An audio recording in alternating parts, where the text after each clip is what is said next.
देवरानी। एक बार की बात है, सुषमा अपने पूरे परिवार के साथ खुशी खुशी मोहन नगर में रहती थी। उसकी दो बहुएं थी, पल्लवी और शिवानी। एक दिन दोनों बहुएं रसोई में काम कर रही होती है कि तभी उनकी सास सुषमा उन्हें बुलाती है।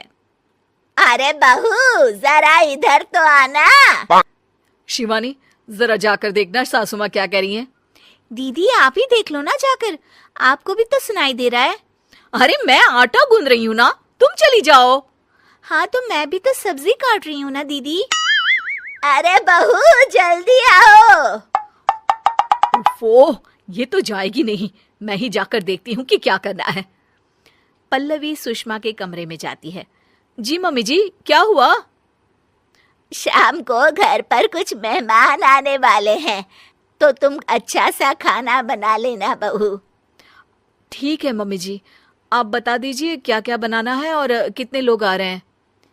सुनील की मौसी जी और उनका पूरा परिवार आ रहा है। कुल मिलाकर 3 लोग और हमें मिलाकर हुए 9 लोग। तो अभी से ही तैयारी करना शुरू कर दो। और हाँ, घर की सफाई भी कर देना, हाँ अच्छे से। जी मम्मी जी, सब काम हो जाएगा, आप चिंता मत कीजिए। पल्लवी शिवानी को घर में मेहमान आने वाले हैं इसके बारे में बताती है। क्या 9 लोगों का खाना बनाना होगा, घर की सफाई करनी है? बाप रे, सासू माँ ने तो हमें घर की नौकरानी ही समझ कर रखा है। ऐसा नहीं बोलते शिवानी, हम इस घर की बहू हैं और घर के काम करना हमारा फर्ज है। दीदी तो है ही सासू माँ की चमची, जब देखो सासू माँ सासू माँ। मैं तो इतना सारा काम नहीं करने वाली। शिवानी कपड़े लेकर गमला साफ कर रही होती है और चक्कर आने का नाटक करने लगती है। मेरा सर चकरा रहा है। तभी वहां पल्लवी और सासू माँ जाते हैं। अरे बहू, क्या हो गया तुम्हें? मम्मी जी, बहुत तेज सर में दर्द हो रहा है। तुम एक काम करो शिवानी, आराम कर लो। नहीं नहीं दीदी, घर में मेहमान आने वाले हैं, मुझे आपकी मदद करनी चाहिए। अरे कोई बात नहीं शिवानी, तुम आराम कर लो, मैं सब काम कर लूंगी। ठीक है दीदी, अगर आप इतना कह रही हैं तो आराम कर लेती हूँ। शिवानी आराम से अपने कमरे में मैगजीन पढ़ रही होती है। इसे कहते हैं आराम की जिंदगी। इतना सारा काम। चलो, सारा काम खत्म हो गया, शिवानी को देख आती हूँ।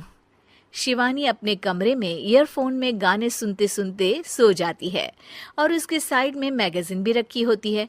पल्लवी वहां आ जाती है और वो सब देखती है। ओहो, तो मतलब सब काम चोरी का बहाना था। अभी बताती हूँ इसको। घर का सारा काम मुझे करना पड़ा और ये महारानी यहाँ मैगजीन पढ़ रही है, गाने सुन रही है। पल्लवी रसोई से एक प्लेट और चम्मच लेकर आती है और शिवानी को थाली बजाकर उठाने लगती है। शिवानी अचानक से उठती है। उठ गई महारानी, गाने भी सुन लिए, मैगजीन भी पढ़ ली। तुम तो बहुत बड़ी झूठी निकली शिवानी। तुमने सर दर्द का बहाना बनाया ताकि काम करने से बच सको। हाँ, बनाया बहाना, तो क्या करती, इतने सारे काम करती। मुझे कोई शौक नहीं है चापलूसी का। क्या चापलूसी? तुम्हें लगता है कि मैं सारे काम चापलूसी के लिए कर रही हूँ? और नहीं तो क्या। तभी वहां सासू माँ आ जाती हैं। अरे बहू, वो लोग बस आने ही वाले हैं, तुम तैयारियां कर लो। जी सासू माँ, तुझे तो मैं बाद में देखती हूँ। सब खाना खाने बैठते हैं और खाना शुरू करते हैं। तभी सुनील की मौसी बोलती है। वाह भाई वाह, खाना तो बहुत ही अच्छा बना है सुषमा जी, एक एक चीज में क्या स्वाद है। ये सुनकर शिवानी मुंह बना लेती है। उसे अपनी जेठानी की इतनी तारीफ रास नहीं आती। आपकी बहुएं तो बहुत ही अच्छा खाना बनाती हैं। हाँ, बनाती तो दोनों ही अच्छा है, पर आज ना ये सारा खाना बड़ी बहू ने बनाया है। छोटी बहू की तबीयत ठीक नहीं थी, सो इसलिए। मानना पड़ेगा सुषमा जी, आपकी बड़ी बहू तो बहुत ही गुणवान है। पल्लवी की तारीफ सुनकर शिवानी को जलन होती है। पल्लवी ये सुनकर खुश हो जाती है और शिवानी की तरफ देखकर उसे चिढ़ाती है। कुछ देर बाद मेहमानों के जाने का वक्त हो जाता है। मौसी जी सबके लिए उपहार लाई होती है। वो सबको शगुन के पैसे देती हैं और अंत में पल्लवी के पास आती है।